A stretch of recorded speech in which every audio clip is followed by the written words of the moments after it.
Hello, and welcome to the Temecula Valley Democrats podcast. This is your host, Dan Stafford, out of Temecula, California, bringing you news of local, state, and national politics and interviews with local Democrats from the Temecula Valley region. We thank you for listening and hope you find our show interesting, informative, and helpful.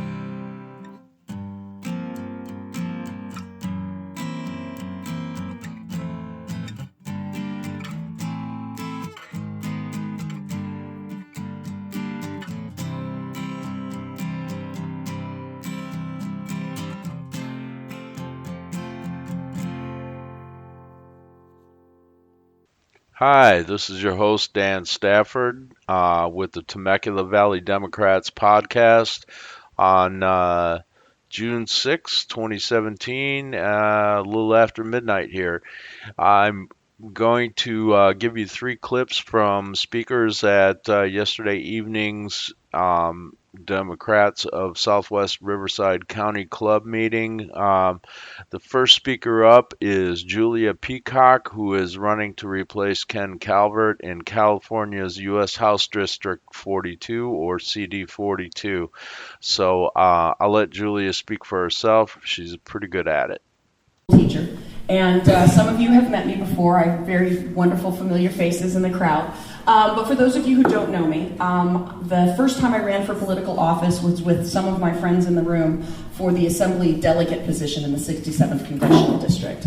I stopped crying over the election results and decided to take more action than I had in a very long time, since I was actually doing clinic protection back in the 90s. So after that, I started getting energized about becoming an activist, so I decided that I would take my abilities as a public school teacher, take my passion with the issues that I think are important to all of us in the community, and move forward and kick Ken Calvert out. I guess the motto now is repeal and replace Ken Calvert. So, but that's probably right. And I am stealing that from Indivisible, but that's kind of how I got this started. I joined an Indivisible group, and it all went crazy from there. I want you to know that one of the things that I realize about my job is that I represent all constituents. And we need to make sure that people know what that means. That means our children who can't vote, our grandchildren who can't vote, our friends and neighbors who don't register to vote, our undocumented friends and neighbors who can't vote. All of these people are constituents, and so my job is to represent all of us. My job is to protect healthcare, to create jobs in our community. My job is to make sure that our children and our grandchildren have clean air and clean water, to have good quality public education, to stop people like Betsy DeVos from turning our schools into for-profit enterprises. You know, and on that note, it's really important to me, because it doesn't matter if you're a Republican or a Democrat, your child's education is important to you, period.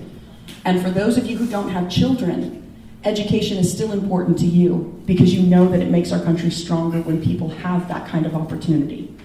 I have two students that have come from charter schools. And not all charter schools are the enemy. I would never say that. But I was at a California Teachers Association conference earlier this school year, and I went to the legislative session to find out what's going on in Sacramento that CTA is supporting.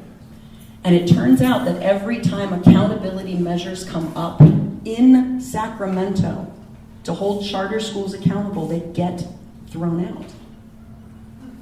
They're not passing. So I have two new students that have come to me just this week. We're in the very last week of school. I have 3 school days with my students left. I showed my student her reading level because she took an assessment for me. She is 15 years old and she reads at a first grade level.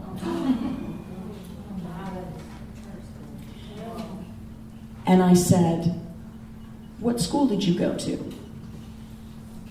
And she said, "Well, this school." And I said, "Okay." I said, "That's your reading level." She goes, "Well, I was passing." So we have a lot of work to do. We have a lot of work to do for education. We have a lot of work to do for the environment. We have a lot of work to do for infrastructure around here. We have a lot of work to do for the economy. We have to protect one of our largest growing industries, healthcare. And I would love to chat. I'm going to give the meeting back to Jorge right now. If you have any questions for me, and I know that you do, because you all have very different concerns, even if we find common ground. I'm staying, I will be here after the meeting. Please don't hesitate to come and meet me, introduce yourself to me, and let me know how I can better represent you when I take his seat in 2018. Thank you so much.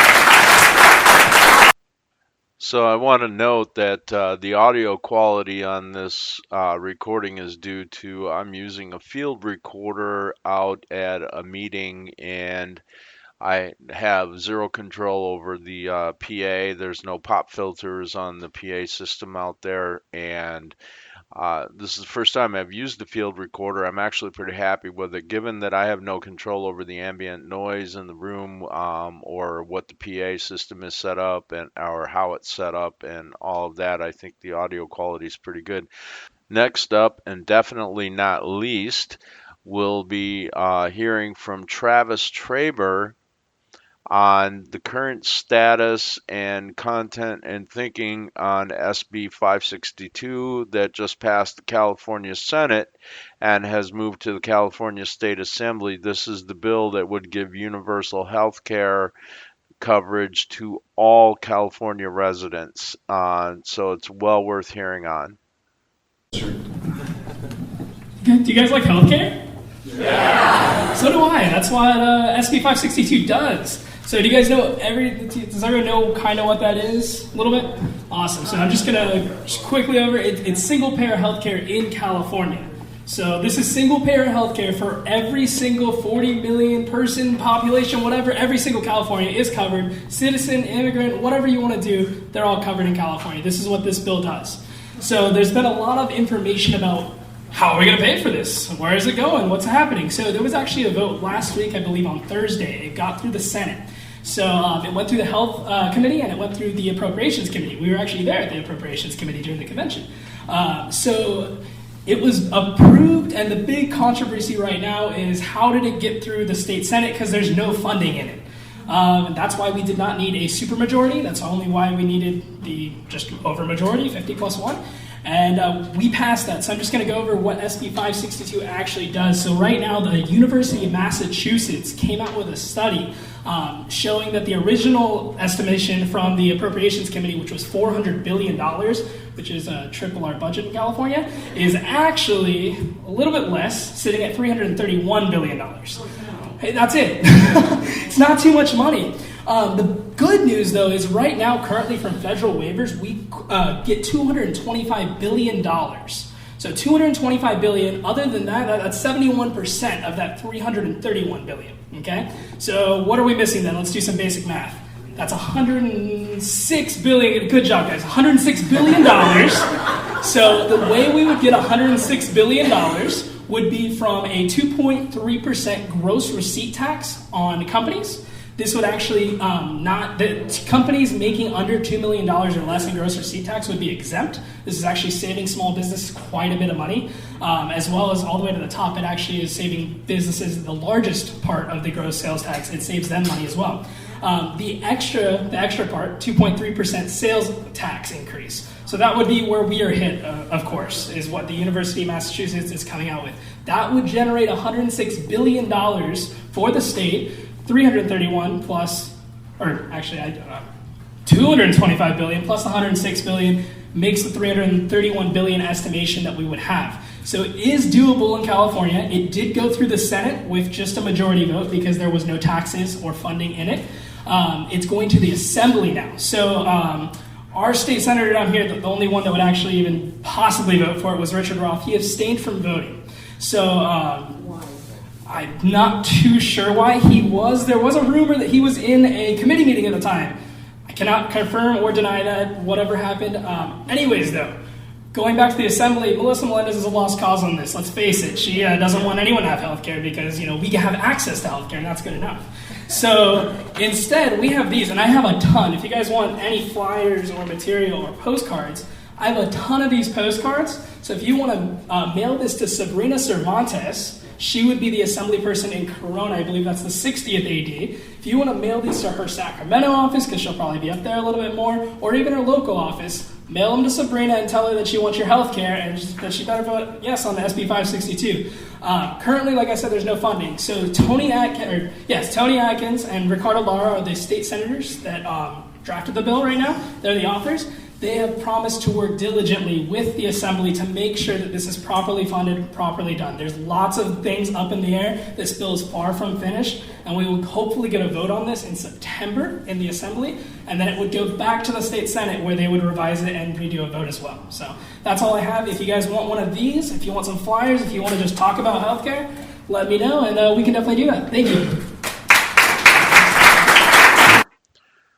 So I want to note here that with single-payer healthcare, as this is envisioned, it would end insurance premiums, copays, and deductibles, and all of those payments would be replaced by the funding for single-payer healthcare, ending in a net reduction in the amount that people have to pay out for healthcare. So a lot of people, especially small businesses, would really gain from this bill. And that concludes our broadcast for this evening, and we'll appreciate you giving us a listen and welcome you back to listen again next time around. Thank you. Thank you again for listening to the Temecula Valley Democrats podcast. This is your host, Dan Stafford, signing off, and may your skies be blue. Please remember to visit us at tvdems.org. Musical score composed and donated by Peter Thorworth.